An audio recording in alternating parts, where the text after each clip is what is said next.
All right, welcome to this explainer. Today, we're unpacking a really fascinating, science-backed method to literally hack your nervous system. It's called the Visual Aperture Protocol.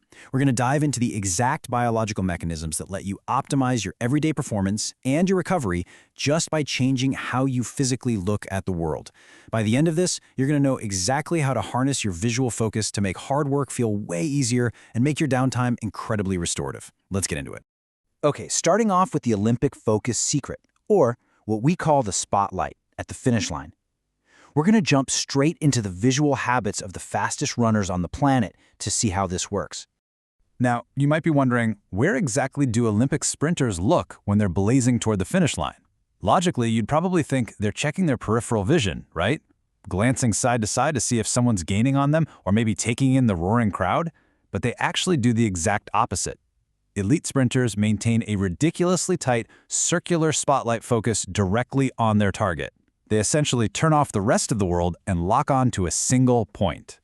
And here is where it gets really wild. 17%. Vision science actually confirms that narrowing your visual aperture like that into a literal spotlight makes a physical task feel 17% easier.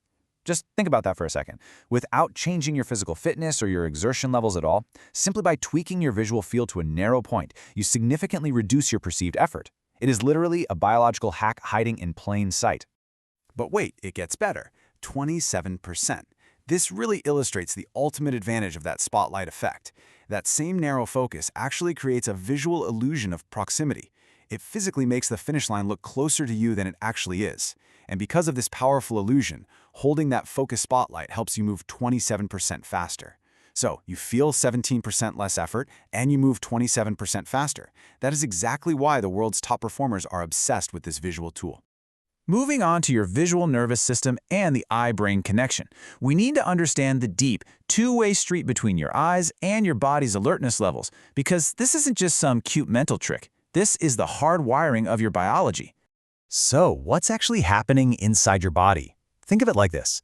Narrowing your visual field into a tiny soda straw view forces your brain to dial up its sympathetic arousal. It basically slams on the accelerator, giving you a pulse of adrenaline to help you focus and take action.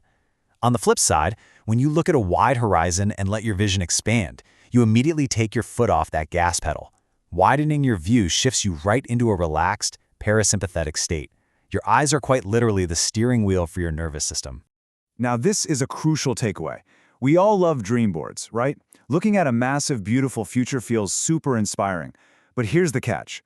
Wide, dreamy visualization actually lowers the systolic blood pressure you need for immediate physical action. It puts you in a relaxed state right when you should be gearing up. That's why having a narrow, tightened focus is absolutely vital when it's time to stop dreaming and start executing on those big goals. All right, so how do we actually use this? That brings us to the Spotlight Protocol. Let's look at exactly how you can deploy visual focus for high performance in your day-to-day life. Here is your execution protocol. Step 1 is simple. Pick a specific sub-goal or landmark. Not the massive final outcome, but a mini milestone. Think of a stop sign 2 blocks away when you're running, or maybe just the shorts of the runner right in front of you. Step 2, imagine a literal spotlight shining only on that specific point. And step 3, act like you have blinders on. By narrowing your focus to a sub-goal, you trigger that adrenaline accelerator, and you completely shield your brain from the massive cognitive drain of processing peripheral distractions. You're saving all your mental fuel for the task right in front of you. But here's the thing. You absolutely cannot stay in this high arousal spotlight all day without completely burning out your willpower. Being constantly on the gas pedal drains you, which brings us to the crucial visual reset and how to prevent that burnout. To kick off our recovery process, we really need to understand interoception. This is simply the act of closing your eyes and shifting your focus inward onto your physical state, feeling your heartbeat or paying attention to your breath. Doing this takes your awareness completely away from the outside world. And honestly, this is the absolute starting point if you want to shut off that adrenaline drip caused by narrow focus. Now, we put it together using a really cool progressive reset called space-time bridging. You start with step 1, inward interoception for 3 breaths, nice and easy. Then, you slowly step your vision outward. Step 2, open your eyes and focus right on your hand for 3 breaths. Step 3, push that focus out to a point about 10 feet away. And finally, Step 4, look at the furthest horizon you can find to dramatically widen your visual field.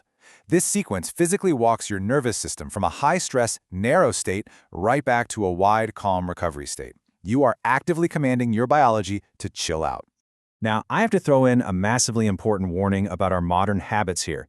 Because your phone forces your eyes into the ultimate tiny soda straw view, staring at it is a massive cognitive drain. It keeps you totally locked on to that sympathetic accelerator.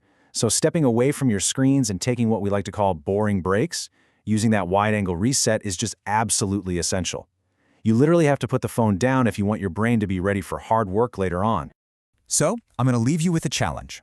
Are you going to use the visual spotlight during your next hard workout or your next intense study session? Seriously, test this biological machinery out for yourself. Pick a sub-goal, narrow your visual aperture down to a circle of light, and see if that 17% drop in perceived effort feels real for you. And please, don't forget to practice your space-time bridging to recover when you're done. It really is all about how you look at the world. Thanks so much for hanging out with me for this explainer, and I hope this helps you focus up and recover beautifully.